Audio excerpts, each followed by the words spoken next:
The great meeting hall of the Galactic Council had never been so quiet.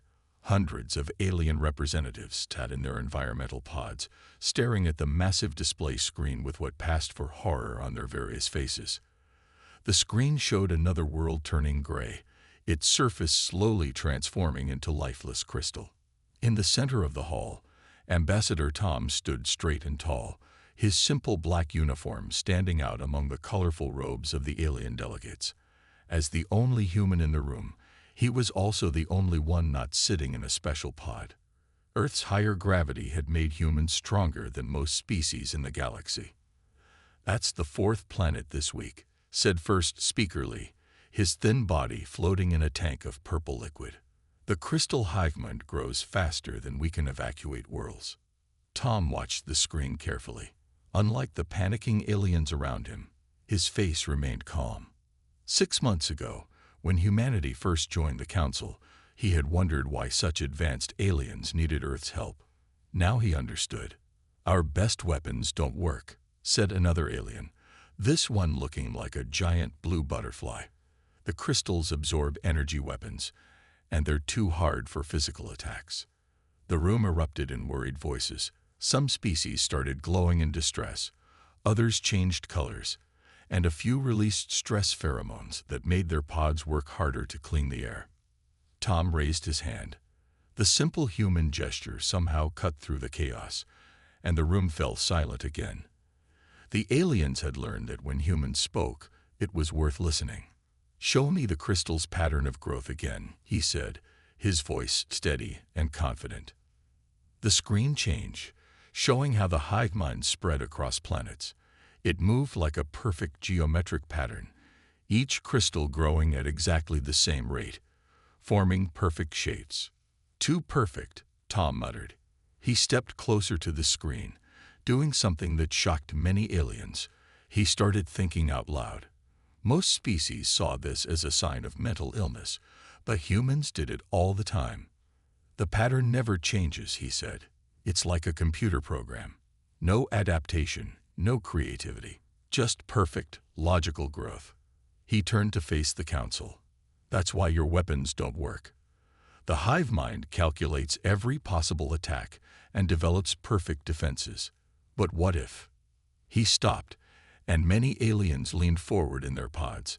They had learned that when humans got that particular look in their eyes, something interesting was about to happen. "What if we tried something illogical?" Tom smiled. "Something no computer could predict." First Speaker Lee's tank bubbled with confusion. "What do you mean?" "I mean humans," Tom said simply. "We're what you all call Deathworlders. Our planet tried to kill us so many times that we stopped following logical patterns. We survived by being unpredictable." He walked to the center of the room, his footsteps echoing in the silence. "Your weapons are perfect, logical, and that's why they fail. But humans, we're messy. We try crazy things. We break patterns. And sometimes that's exactly what you need." The Council members looked at each other. They knew about Earth's history, how humans had survived on a planet with high gravity, deadly radiation, aggressive predators, and extreme weather. It had made humans stronger, faster, and more durable than most species. But more importantly, it had made them think differently. "You want us to let humans fight the hive mind?" First Speaker Lee asked. "Your species only joined the Council 6 months ago." Tom nodded. "Sometimes the newest tool is exactly what you need. Let us help. Let us show you why being from a death world isn't a disadvantage, it's a gift." The Council chamber went quiet again, but this time it was different. It was the silence of hope, the first real hope that had since the crystal hive mind appeared. Finally, First Speaker Lee's tank moved forward. "Very well, Ambassador Tom. Call your people. Tell them the galaxy needs Earth's Deathworlders." Tom smiled again, already reaching for his communicator. The aliens might be afraid of the hive mind, but they were about to learn why the hive mind should be afraid of humans. The Earth Defense Command Center buzzed with activity. On the main screen, a live feed showed the crystal hive mind consuming another distant world. Captain Jane watched from her command chair, her weathered face showing no emotion as reports came in from across the galaxy. "They're really asking for our help?" she asked, looking at the message from Ambassador Tom. "The same aliens who called us primitive last year." General Mark nodded, his gray hair catching the light from the holographic displays. "Funny how quickly things change when you're facing extinction." He handed her a tablet showing the latest weapon tests. The mining charges worked better than expected. "Turns out our primitive planet-cracking technology is exactly what we need." Jane scrolled through the report, a small smile forming on her face. Humans had developed these weapons for breaking apart asteroids and dead planets for mining. No one had thought to use them against living crystals. No one except humans, that is. "How soon can we launch?" she asked, already planning the mission in her head. "That's the interesting part," Mark said. "The aliens are sending their fastest ships. They say it'll take them 3 days to reach Earth." He paused for effect. "Their crews can't handle more than 2G of acceleration without dying." Jane laughed. She had trained at 4G, and her crew could handle even more in an emergency.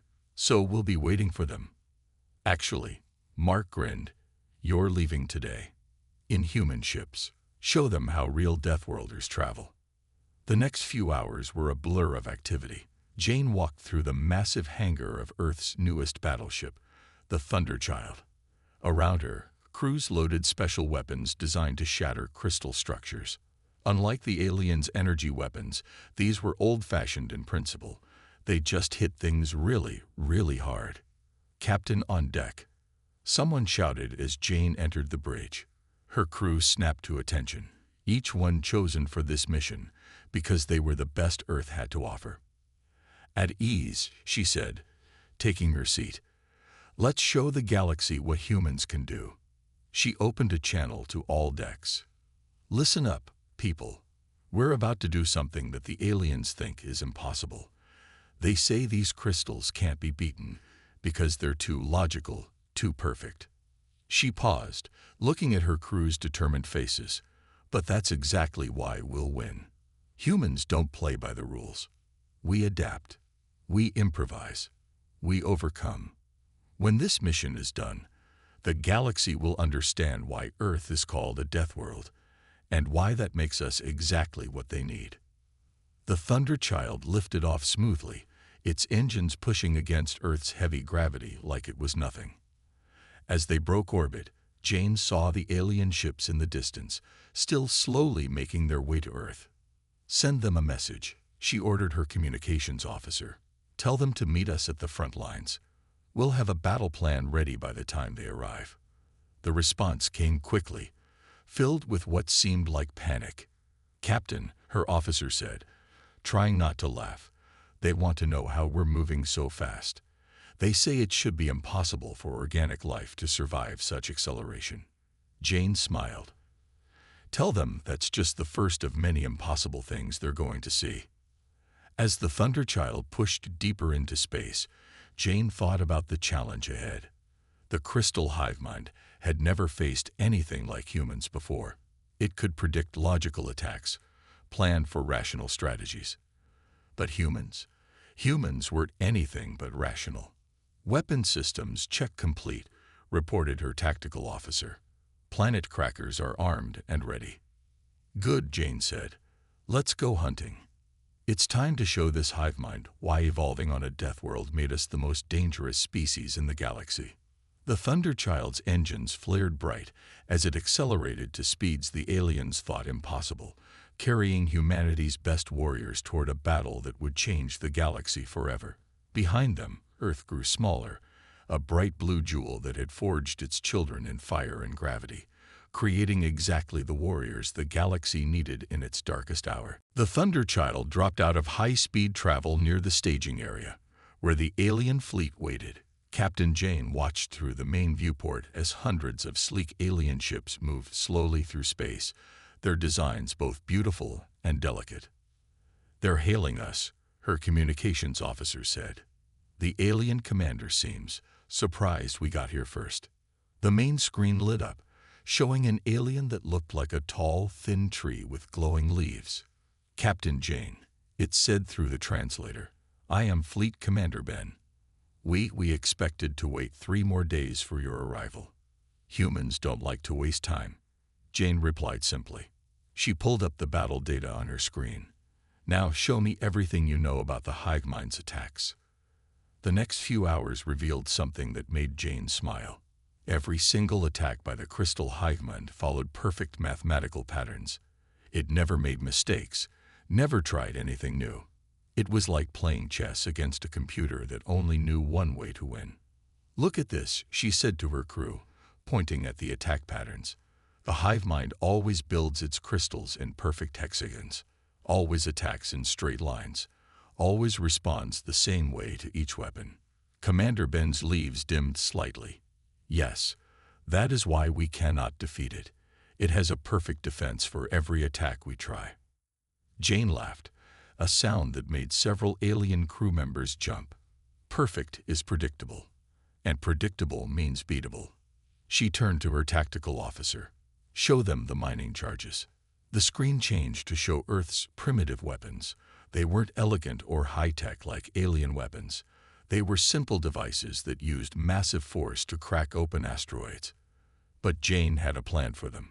"Your energy weapons don't work because the crystals absorb them," she explained. "Our weapons don't give them anything to absorb. They just hit hard, and they hit messy." Commander Ben's leaves brightened with interest. "But the hive mind will see them coming.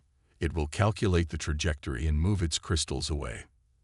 "That's what I'm counting on," Jane said. She pressed a button, showing a new battle plan. "We're not going to fire these weapons where the crystals are. We're going to fire them where the crystals aren't." The alien commander stared at the screen in confusion. "I don't understand." "The hive mind thinks logically, right? So it expects logical attacks. But what if we fired our weapons in random patterns? What if we shot at empty space?" Jane's eyes gleamed. "The hive mind will try to calculate where we're aiming. It will move its crystals away from our targets. And right into where you actually want them to go." Commander Ben finished, his leaves glowing brightly with understanding. "You're going to use its own logic against it." The next day was spent teaching the alien fleet how to think like humans. It wasn't easy. Most alien species had evolved on safe, stable worlds. They didn't understand why humans would choose to do things the hard way, the messy way, the unpredictable way. "Your ships can move faster than this," Jane told them during a fleet exercise. "You're just afraid to push them, because that's not how they were designed to work. But sometimes you have to break the rules to win." Slowly, the alien crews began to understand. They watched in amazement as human crews worked in high-gravity conditions that would kill most species.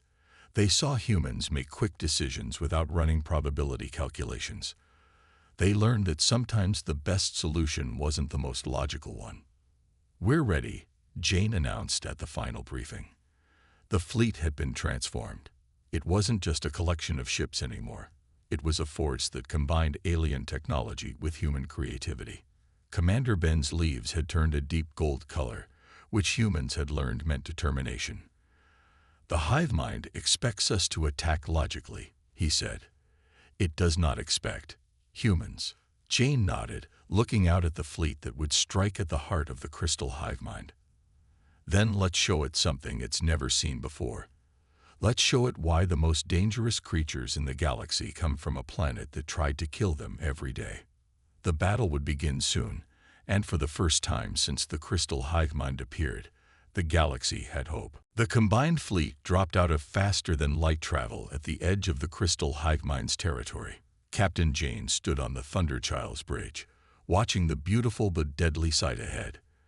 An entire planet glittered like a massive diamond, covered in crystalline structures that grew in perfect geometric patterns.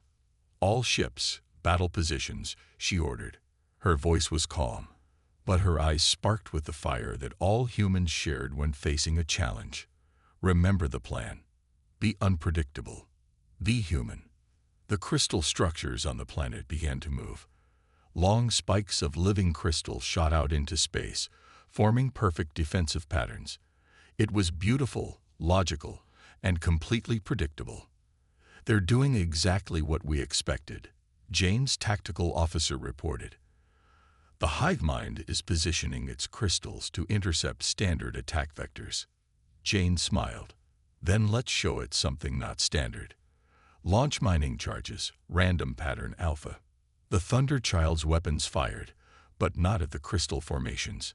Instead, the charges flew in crazy patterns, some spinning, others flying backward, none of them aimed at any obvious target.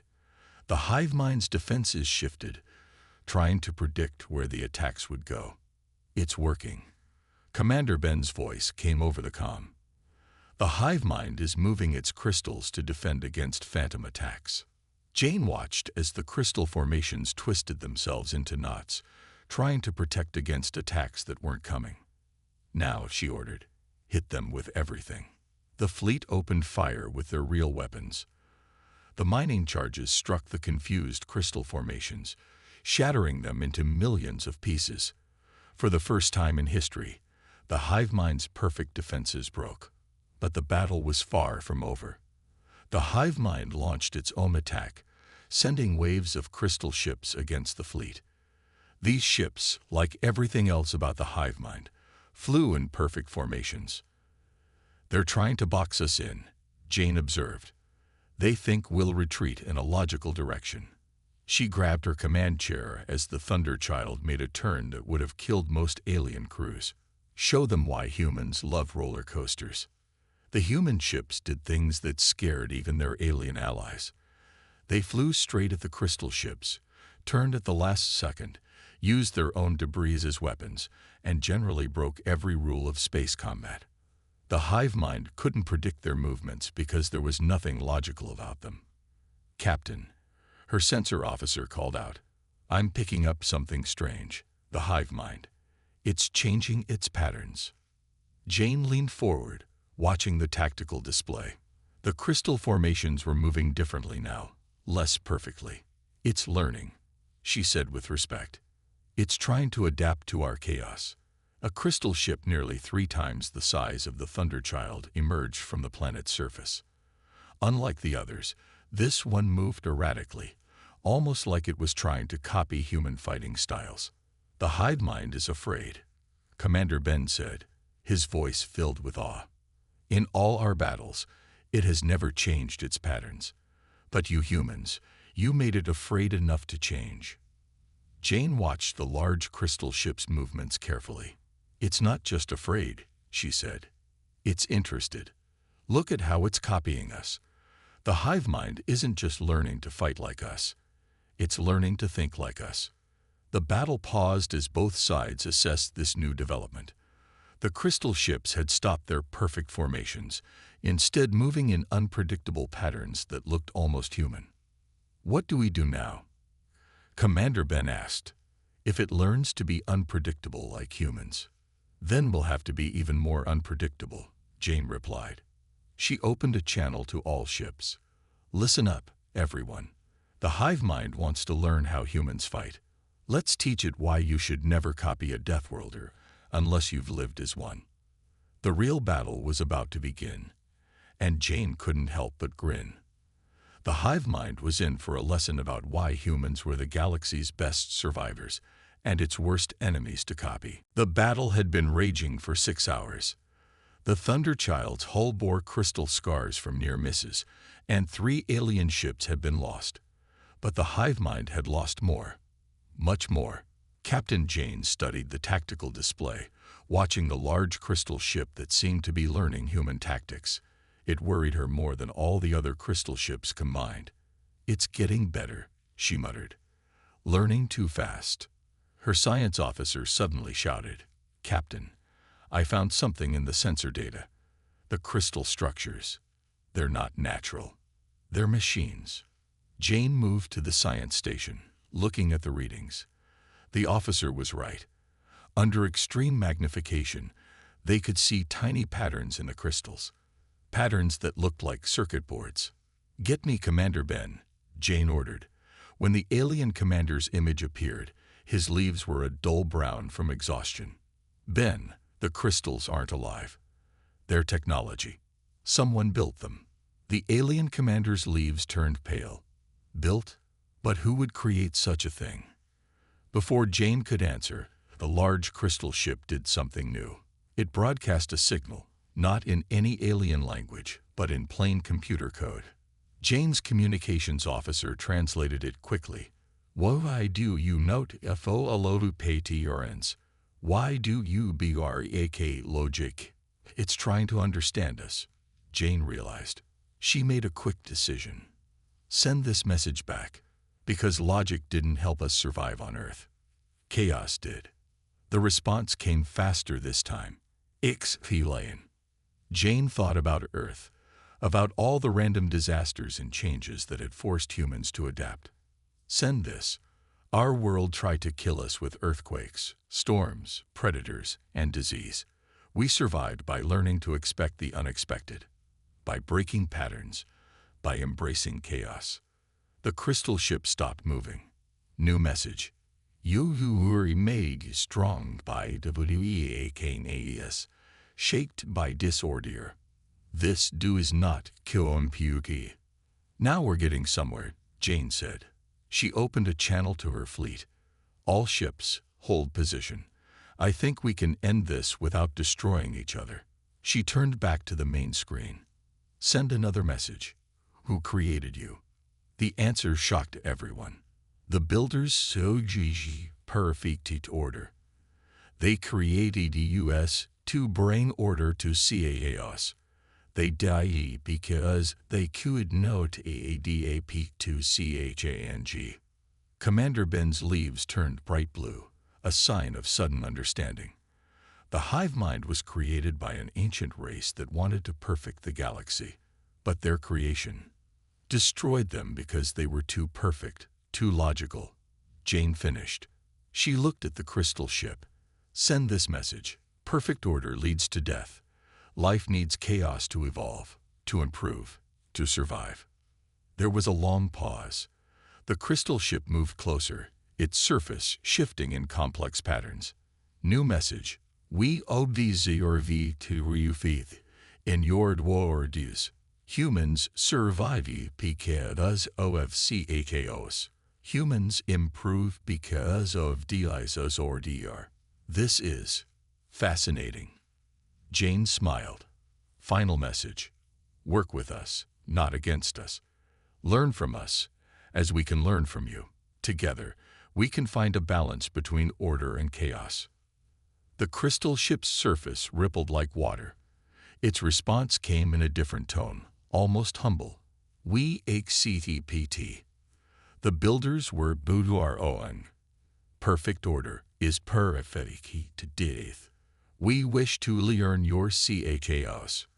Commander Ben's leaves had turned gold again, the color of hope. Captain Jane, you did it. You didn't just beat the hive mind. You convinced it to change. Jane watched as the crystal ships began to retreat, their movements already less rigid, less perfect. The large ship remained, now sending streams of data, information about its creators, its purpose, and its willingness to learn new ways. Send a message to Earth and the Council, Jane ordered. Tell them the war is over. The hive mind has learned the most important lesson in the galaxy. Sometimes the strongest thing you can do is admit you need to change. As the fleet regrouped, Jane thought about how this would change everything. Humans had just proved that being from a death world, being primitive and chaotic, had given them exactly what the galaxy needed. The ability to teach even a perfect machine that imperfection was strength. The perfect crystalline planet below them sparkled differently now, its patterns starting to show the first signs of beautiful chaos. 3 days after the battle, the Thunder Child orbited the crystal hive mind's main world. Captain Jane stood in a special meeting room, facing both Commander Ben and a newly created avatar of the hive mind. A humanoid figure made of shifting crystals.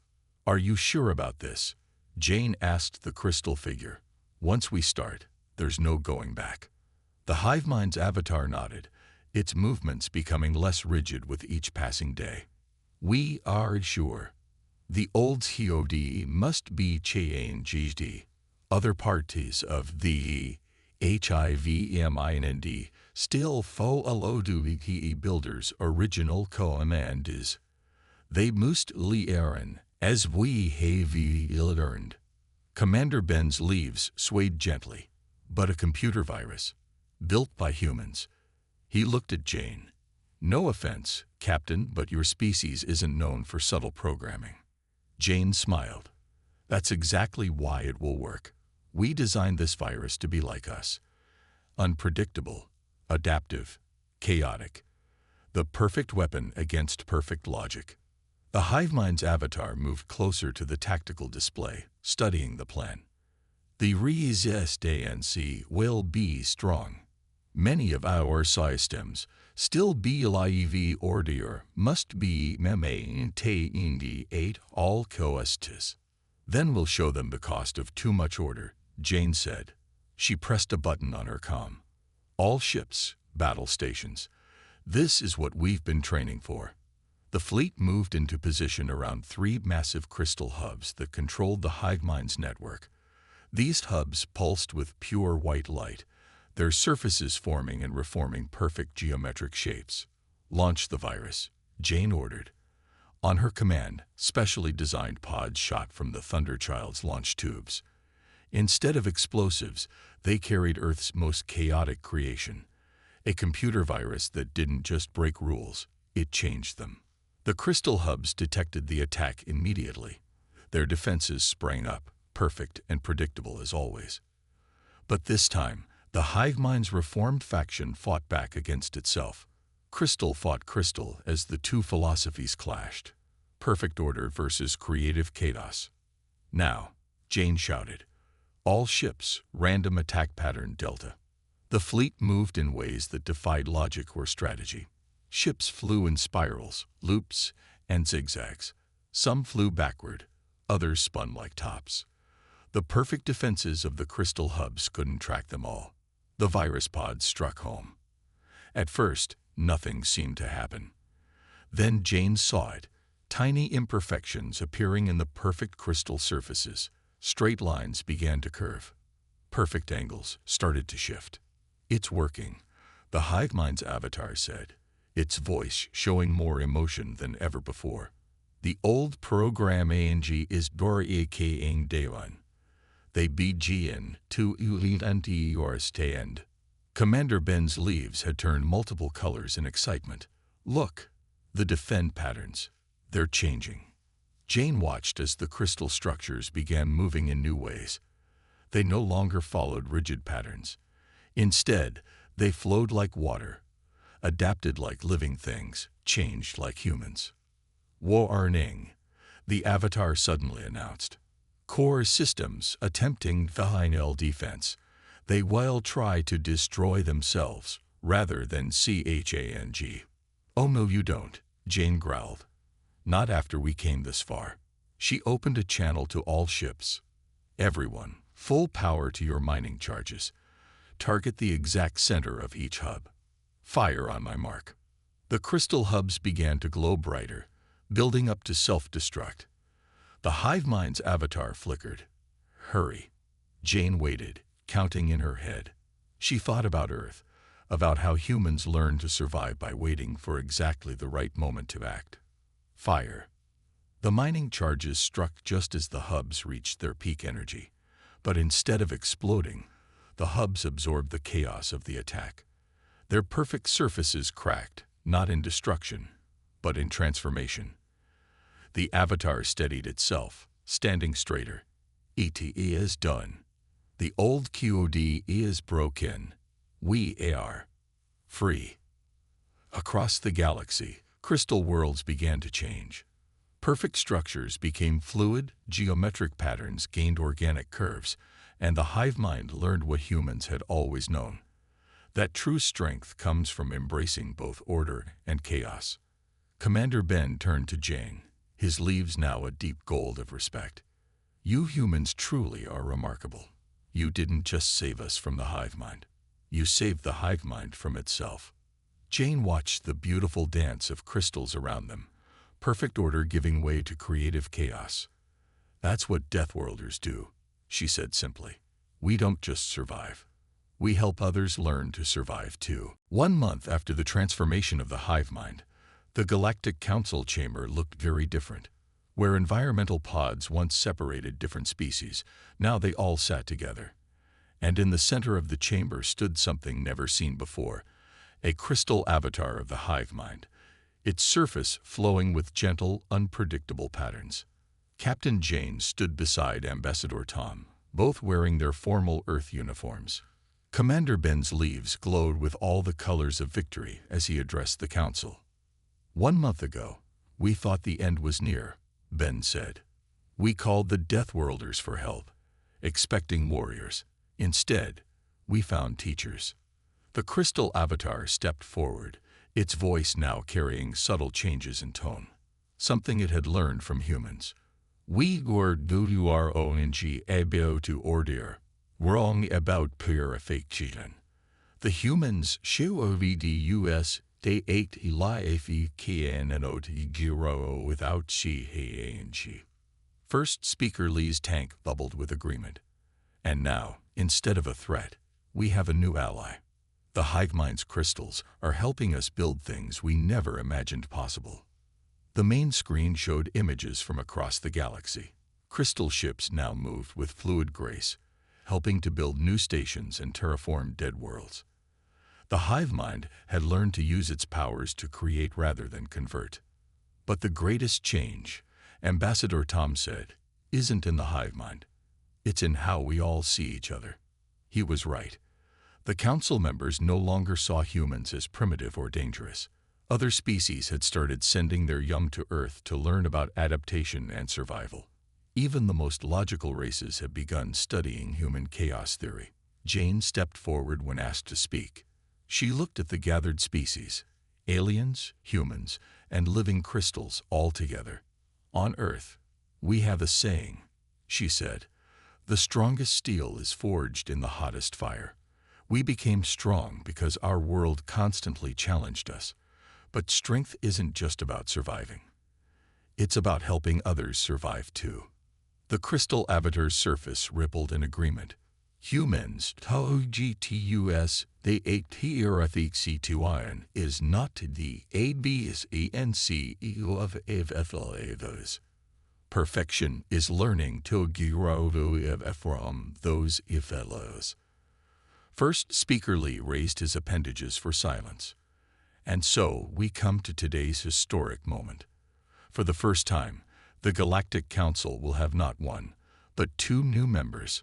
Earth and the Crystal Collective will both take permanent seats on the council. The chamber erupted in a celebration that would have been impossible just months ago. Some species glowed, others changed colors, and the crystal avatar created beautiful, ever-changing light patterns in the air. Later, at the celebration feast, Commander Ben found Jane staring out a window at the stars. Thinking deep thoughts, Captain, he asked. Jane smiled, just remembering when we first met how scared everyone was of the hive mind. And now look. She gestured to where several alien children were playing with small crystal constructs, teaching them Earth games. You know, Ben said, his leaves turning thoughtful blue, many of us were just as scared of humans as we were of the hive mind. We thought your chaos would destroy order.